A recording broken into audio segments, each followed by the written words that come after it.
안녕하세요. 예, 한가영 장영실 전형 이것이 궁금하다. 조 원장이 묻고 원장이 답하다. 질문은 제가 메타 수학 원장이면서 컨설팅 하고 있는 조 원장입니다.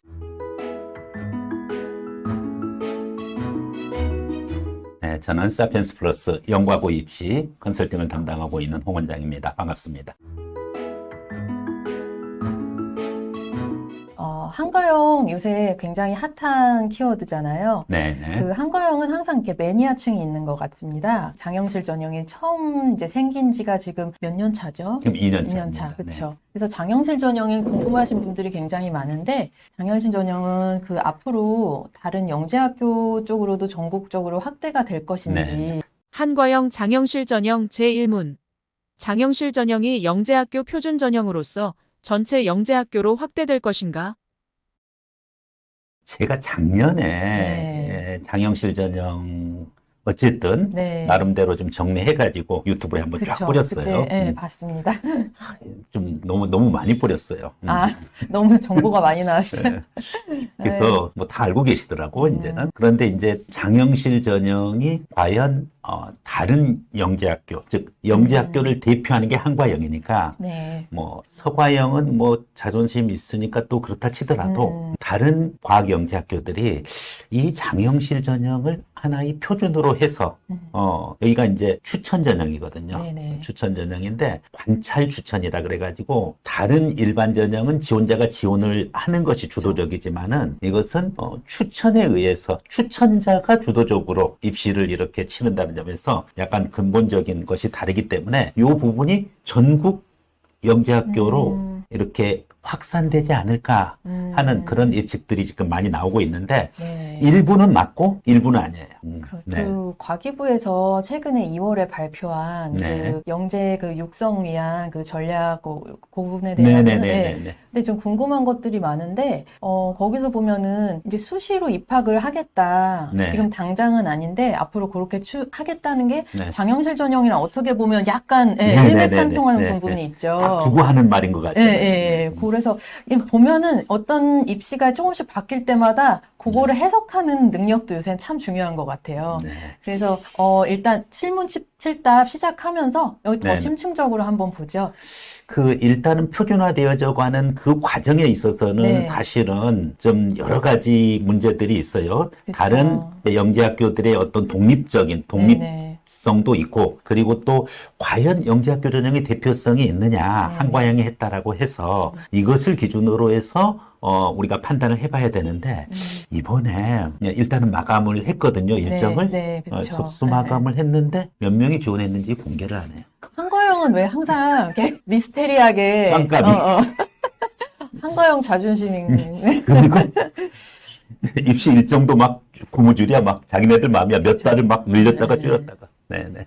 그래서 그런 면에서는 전형을 진행하는 전형 성격 자체는 이 전국 영재학교의 전형의 표준으로서의 어떤 방향성을 제시한다, 이런 의미는 있습니다만은 진행하는 거 보면은 대표성 자격은 없는 것처럼 보여요. 네네. 한번 네. 구체적으로 좀 알아가 볼 네네네. 겁니다. 네. 그러면 일단은 칠문칠답 좀 질문 드릴게요. 한가영 장영실 전형 이것이 궁금하다. 조 원장이 묻고 홍 원장이 답하다. 일반 전형과 장영실 전형의 차이점은 뭘까요? 네. 네. 한과영 장영실 전형 제2문. 일반 전형과 장영실 전형의 차이점은? 일반 전형은 일반 전형이고 장영실 전형은 장영실 전형이죠. 그렇죠. 장영실 전형은 그 학교마다 2명씩 추천을 받는 네네. 거로 알고 있는데요. 일반은 추천 없이도 지원을 하는 거고. 네네. 이제 추천 전형과 비추천 전형인데 사실 비추천은 없어요. 다 추천은 하기는 하죠. 그렇죠. 네. 근데 이제 추천이 주도적으로 이루어지는 전형이다. 그런 점에서 일반 전형과 달리 그 장영실 전형은 자기가 주도하에서 이제 지원하는 것이 아니라 교사가 현장에서 이렇게 쭉 우리 학생을 관찰하고, 그렇기 때문에 이제 관찰자에 의한 추천 전형, 이제 네. 이런 부분이기 때문에 네. 거기서 일단은 근본적으로 입시 진행의 처음 시작서부터 접수까지의 그 과정상의 차이점이 우선 있고요. 네. 두 번째 이제 성격적인 차이는 일반 전형은 원래 지금까지 해왔던 영재학교 입시의 본질이죠. 네네. 바로 무엇보다도 수학, 과학에 특화되면서 음. 그러면서도 또 과학 영재로서의 핵심적인 그러면서 또 종합적인 역량이에요. 네. 수학, 과학 전 분야 실력은 당연한 거고 네. 이제 거기에 따른 자신의 영재성 판별도 해줘야 되는데 장영실 전형은 한가영 장영실 전형 이것이 궁금하다. 조원장이 묻고 원장이 답하다. 장영실 전형은 그러면 분야. 특정 분야라는 게 그래서 네네. 강조하는 게 장영실 전형에서 말하는 특정 분야라는 거는 어떤 분야를 말하는 걸까요? 한과영 장영실 전형 제3문. 장영실 전형의 특정 분야라는 것은 어떤 분야를 의미하는가? 일단은 수학 전 분야, 과학 전 분야가 아니에요. 그렇죠. 그러니까 전 분야 대신에 일부 분야고, 그럼 일부 분야 중에서 특정 분야는 그러면은 어느 분야냐 이제 하는 부분인데 여기서 말하는 특정이라는 것은 영재학교에서 한과에서 정해놓은 것이 아니라 자기가 관심 있는 일부분. 요 부분이 이제 특정 분야인데, 예를 들어서 이 추천을 할 때나 또, 전체 서류 구성을 할 때 학생이 이제 관심 분야를 제출을 해야 되거든요. 네. 그럼 이제 그 관심 분야 낼 때, 일반 전형은 그런 거 없이 그냥 수학 성적도 줘야 되고, 과학도 모든 성적이 다 우수해야 되고, 네. 이제, 그럼 뭐 장영실 전형 우수하지 않아도 되느냐? 그게 아니고, 역시 장영실 전형도 우수한데, 약간의 편차가 있어요. 일반 그쵸. 전형에 비해서는. 네. 왜냐면은 이 창의성 검사 부분이 네. 없잖아요. 그러니까 네. 그래서 많이들 일단은 한 번씩 다 넣어보는 것 지원해 같아요. 보려고 네, 하죠. 네. 그런데 이제 지원하려고 해도 이것이 이제 추천 전형이라는 거죠. 네. 그렇기 때문에 학교에서 주도적으로 음. 추천을 해줘야 된다는 점에서 일반 전형은 자기 주도로 해가지고 내가 지원하겠다. 그럼 내 성적 이 정도 된다. 그럼 학교에서의 추천 절차는 형식적인 절차예요. 네. 근데 이제 장영실 전형은 반대로 부모님한테 이 학생 괜찮은데 장영실 전형 우리가 추천해 줄 테니까 입시 한번 진행해 볼까요? 과정이 다르죠. 네. 네네. 이제 그런 부분이고 거기서 이제 특정 분야 부분 거는 이 학생이 영재학교에서 원하는 창의성 검사 부분 것을 면제해 주는 대신에 두 가지 특성이 있어요. 그러니까 이 특정 분야와에서의 갖는 탁월성.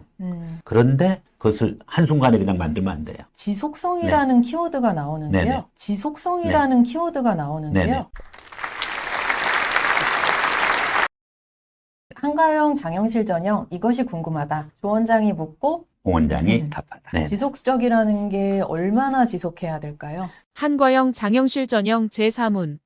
장영실 전형의 선발 인재상에서 말하는 지속성의 의미는 근데 좀 몇 년? 상대적이죠. 뭐. 그쵸. 상대적이긴 한데, 입시 직전에 해가지고서 3개월, 6개월 뚝딱 이런 식이 아니라 최소한 6개월 이상, 지속적으로 한 분야를 이렇게 탐구하고 또 그 부분 거에 대해서 열정과 관심을 가졌던 그런 내용의 또 그런 활동이 있어야지 된다는 거죠. 그래서 요새들 이제 영재원, 대학영재원 같은 경우에 네네. 그 사사과정이 있고 한데 네네네.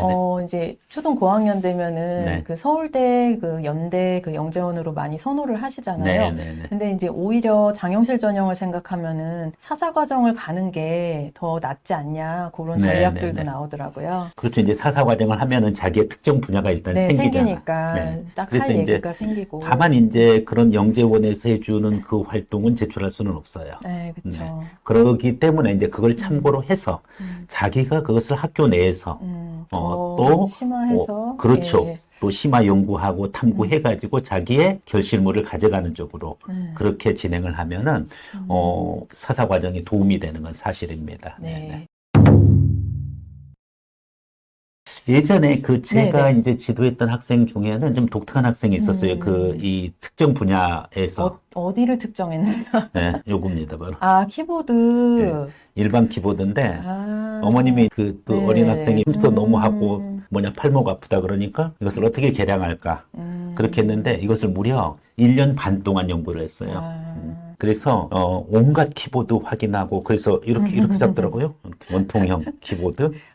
실제로 뭐 제품으로 이제 출시까지 네네. 했나요? 예, 그 특허 변호사랑 또 해가지고 아. 특허 관련되는 부분 것까지 연결이 됐고 어떻게 주형을 뜨느냐 이제 이런 부분 것까지 해서 뭐 심도 있게 이렇게 해가지고서 그때 장영실 전형 첫 해 1차. 서류 통과했어요. 네네네. 이 장영실 전형이 왜 좀 핫한가 하면은 네네. 이거를 지원을 했다가 탈락이 된 학생들 중에서 150명 정도? 네네네. 그 일반 전형으로 또 한과형에 또 지원을 할 수 있기 때문에 네네. 그래서 많이들 이거를 일단 넣어보는 거로 한과형 관심 있는 분들은 특히 한과형의 다음 단계 전형에 대해서 이미 접수가 된 것으로 그렇죠, 인정을 해버리는 그렇죠. 거죠. 네. 네네. 그래서 이런 걸 생각하면은 다른 영재고도 되게 요거를 선호하지 않을까. 그 네. 영재학교에 네, 이런 이런 방식을, 식으로 네. 네, 충성도를 갖는 거잖아요. 그렇죠. 네. 근데 이제 그로 인해 가지고 다른 영재학교 지원을 못하게 하거든요. 그렇죠. 그래서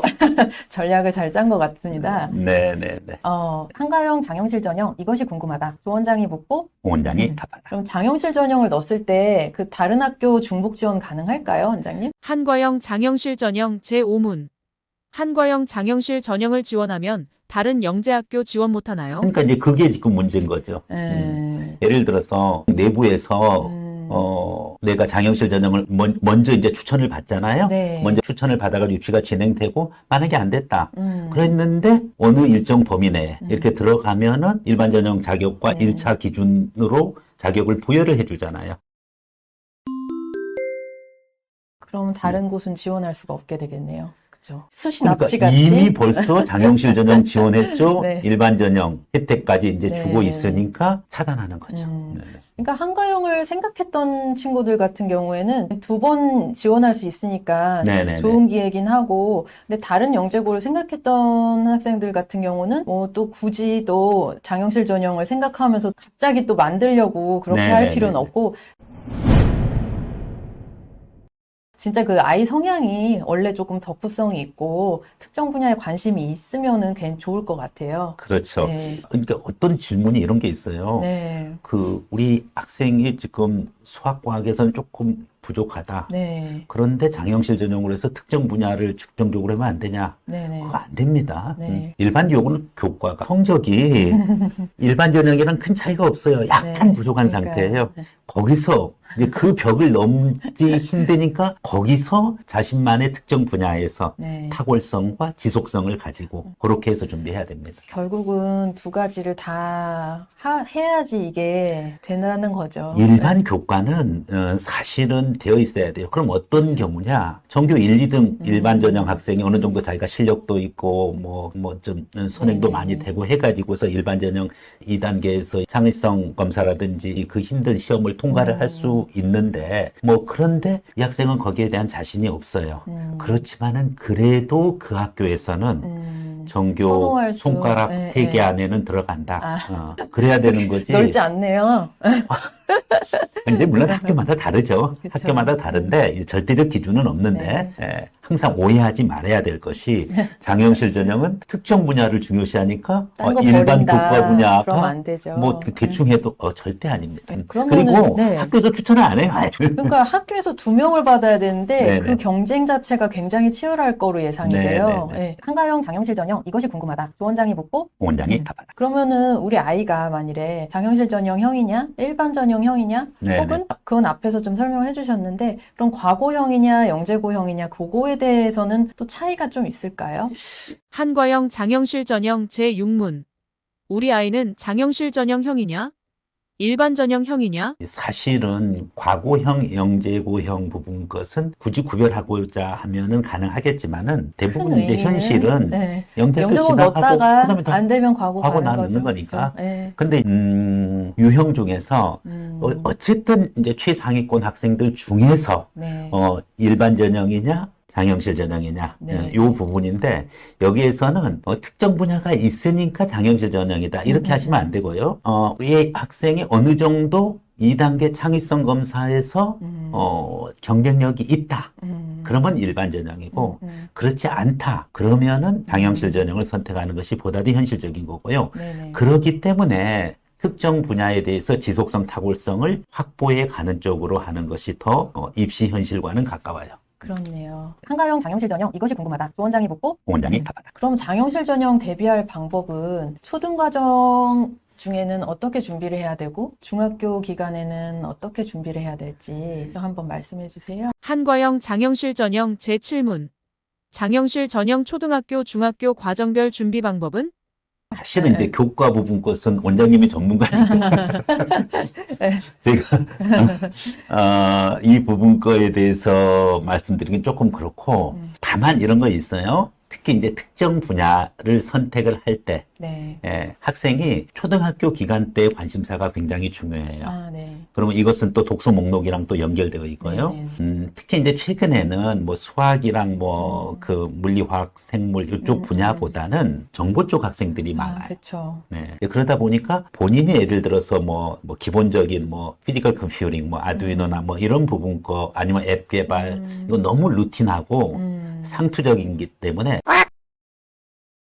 그거보다는 자신만이 관심 있는 분야를 개척해 가야 되는데 그것이 모두의 관심사 부분거로 연결된다라고 하면은 조금 특정 분야라는 의미에서 희소성이 좀 떨어지고. 떨어지는 거죠. 네. 뭐 그렇다고 해서 무조건 뭐 아주 세밀한 걸 깊이 파다는 건 아니죠.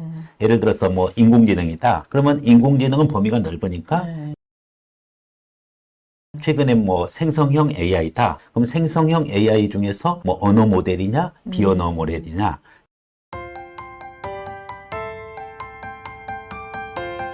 자신이 관심 있는 분야, 부분 것에 대한 관심과 역량을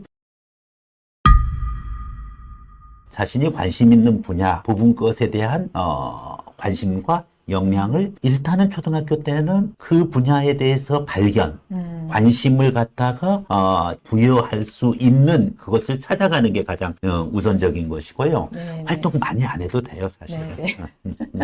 그다음에 이제 그 탐색 과정을 중학교 때도 넣는 건 아니에요. 네네. 넣는 건 아닌데 초등학교와 연결선상에서 이렇게 쭉 이어져 가면은 아무래도 지속성에 있어서 지속성일 수 있겠다. 네네. 네. 그리고 또 관찰자 전형으로서의 특성이 있거든요. 네네. 결국은 추천 전형은 관찰자 전형인데 365일 중학교 선생님들이 봤을 때 얘는 그래도 생성형 AI 모델에 이 어느 모델 기준으로는 이 정도 하면은 굉장히 지속성 있게 탐구해 왔다. 이제 그러면은 이제 학교랑 또 소통도 잘 되고 또 추천도 받을 수 있고 이제 그렇게 되기 때문에 중학교 기간에서는 오히려 그 분야를 심도 있게 계속 이어져 가면 되는 거예요. 네네. 그러니까 중요한 건 초등학교 때 관심을 내가 네. 어느 분야에 갖느냐. 그렇죠. 이 부분이 포커스가 되겠습니다. 네. 그거를 잘 찾는 과정을 네네. 사실 그냥 가만히 있다고 찾아지진 않잖아요. 그렇죠. 네. 네, 이제 요새 그 GPT 챗도 나오고 뭐 AI가 막 되게 많은데 프로그램이 네네. 오히려 코딩을 막 그 언어를 배우는데 시간을 많이 좀 줄일 수 있게 된 것 같긴 그렇죠. 해요. 네네. 네.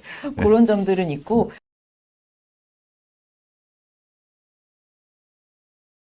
근데 이제 아이가 특정 분야라는 걸 찾는 과정을 조금 이제 사실 그게 아이가 혼자 찾기가 쉽지가 않으니까 힘들죠. 네, 네. 그걸 많이 도와주셔야 될 것 같습니다. 그렇죠. 이제 부모님들이랑 주변에 어떤 사람이라도 관계없는데, 네. 뭐 아니면은 독서 활동을 통해서 마찬가지고, 여러 분야에 대한 탐색이 있고, 자기가 어디에 필이 꽂혔다. 네. 이제 일단은 그 과정까지 접근하기 전에는 어느 정도 관심 분야를 노출시켜주는 게 네. 필요하고요. 그렇죠. 그 다음에 이제 브레인스토밍하고, 그리고 특정 분야에 대한 포커스를 찾아가는 그 과정이 있을 거고, 어디에 필 꽂히면은 사실은 학생이 어느 정도 주도적으로 해갈 수 있어요. 네. 그러면 칠문칠답은 여기서 마무리를 하고요. 네네. 오늘 친절한 설명 홍 원장님 감사합니다. 네, 네. 고맙습니다. 네, 감사합니다. 네, 수고하셨습니다. 네. 네.